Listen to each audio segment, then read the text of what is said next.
Buenos días, soy Pedro Gabriel Cuevas Cervera de la Escuela Preparatoria Estatal número 3 CTM y hoy vengo a hacer mi actividad integradora.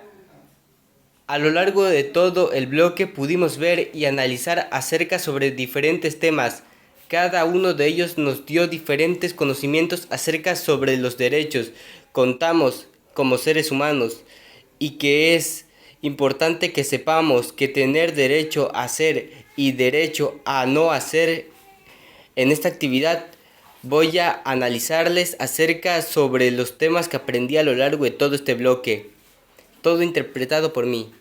El primer tema que voy a hablar será el derecho civil de los bienes y las sucesiones, que es una parte del derecho privado que se encarga de definir cómo y a quién se transmiten los derechos, obligaciones y bienes cuando una persona fallece, viendo una gran importancia para aquellas personas con bastante patrimonio, tanto mueble como inmueble, y sirve principalmente para dar un correcto balance de quienes se quedan con las propiedades económicas. Son las cosas que rinden una utilidad al hombre y aquella realidad valorada socialmente por su vinculación con la persona y su desarrollo, vida, salud, integridad, libertad, indemnidad, patrimonio y todos esos bienes jurídicos.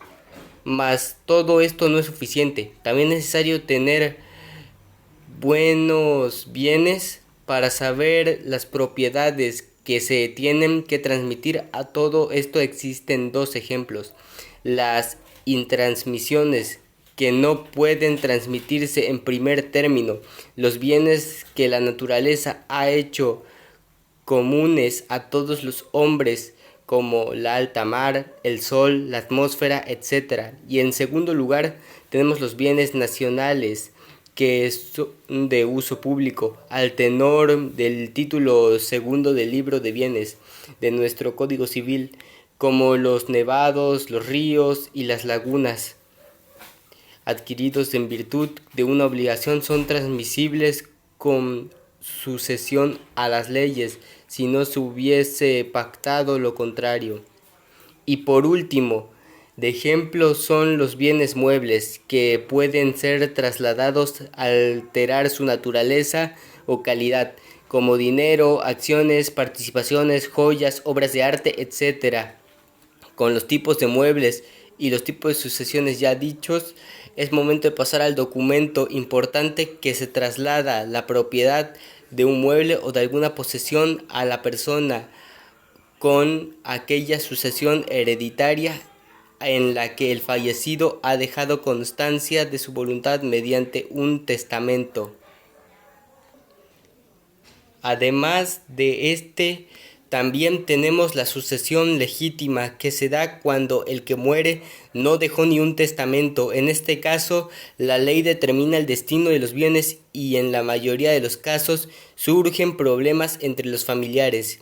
Todo esto forma parte de las obligaciones de los derechos. En este video vamos a dar un concepto de obligación, es decir, la obligación es un vínculo jurídico que no constriñe en la necesidad de pagar alguna cosa conforme a las leyes de nuestra ciudad.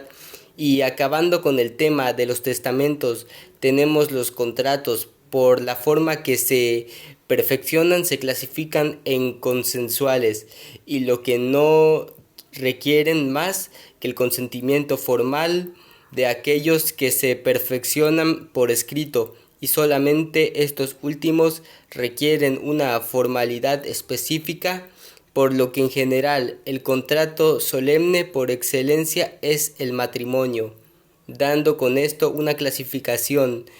Pero si nos ponemos a repasar todo lo ya dicho, podemos darnos cuenta de que esto es más que un documento, es parte de un parentesco, que es parte de un lugar donde todos nosotros pertenecemos, y esa es la familia. En concepto, es el grupo de personas que normalmente están unidas por lazos legales, que conviven y tienen un proyecto de vida en común. Y así como empieza, se puede terminar con el divorcio. Ha sido definido como la disolución del vínculo matrimonial y que deja a los constituyentes en posibilidad de contraer un nuevo matrimonio.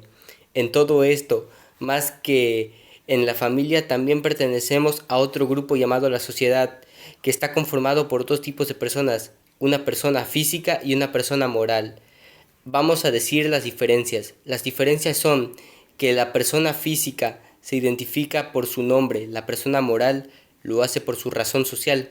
Una persona física tiene un CURP y una persona moral no lo presenta. Una persona física tiene un estado civil, mientras que una persona moral no lo presenta. Solo las personas físicas pueden tener otra nacionalidad además de la mexicana. Y al final, todo esto en la sociedad y principalmente nuestro núcleo familiar, también nos podemos identificar con nuestros familiares debido al parentesco, que es la relación que existe entre varias personas por pertenecer o proceder de una misma familia. Normalmente es extraída por los lazos sanguíneos que todos tenemos aquí, pero también puede ser a través de otro tipo de medios. Y hablando del parentesco, todos tenemos derecho a ser parte de un hogar y de un sitio al cual podamos llamar como nuestra casa o nuestro hogar. Pero tristemente no todos nacen con la bendición de tener un propio, así que por eso entra ya en un tribunal que puede unir a uno de estos, a lo cual se le puede llamar como un proceso de adopción. A partir de ese momento empezaremos a hablar más a pecho acerca de él. Ok, para empezar es necesario saber la importancia de los alimentos y no me refiero solamente a la comida, sino que también al derecho. Los alimentos comprenden obviamente la comida, el vestido, la habitación y la asistencia de casos de enfermedad, prácticamente varios recursos que las personas tenemos derecho a obtener. Y ahora de regreso al tema, vamos a empezar con la patria potestad. Consiste en la regulación jurídica que se hace en los deberes y derechos que se reconoce a los padres en la legislación civil y o familiar sobre los hijos y sus bienes. Implica el reconocimiento de los mismos con el fin de proveer la protección y el desarrollo integral de los hijos menores, mientras que la tutela es la relación legal que permite a una persona natural o jurídica se haga responsable por otra, algo así como un caso de adopción o algún pacto. Y al final nos podemos dar cuenta de que este proceso de adopción es el acto mediante el cual se crea un vínculo de parentesco que debe entre dos personas, adoptante y el adoptado, que normalmente este viene a ser un hijo para el adoptante, de tal forma que genera los mismos deberes, derechos y obligaciones como si fueran los padres e hijos biológicos.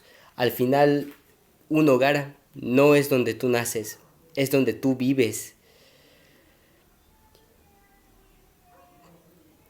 Pues bueno, en conclusión, muchísimas gracias por haber llegado hasta aquí al final de todo. Esto es la materia de derecho civil. Es bastante importante y nos da una gran cantidad de temas que a simple vista no les podemos dar tanta atención, pero al final, analizándolo, te das cuenta de lo mucho que influye en nuestro día a día. Soy Pedro Gabriel Cuadra Cervera y quiero darles muchísimas gracias a mi grupo por poderme llegar hasta aquí. Gracias, que tenga buenas noches.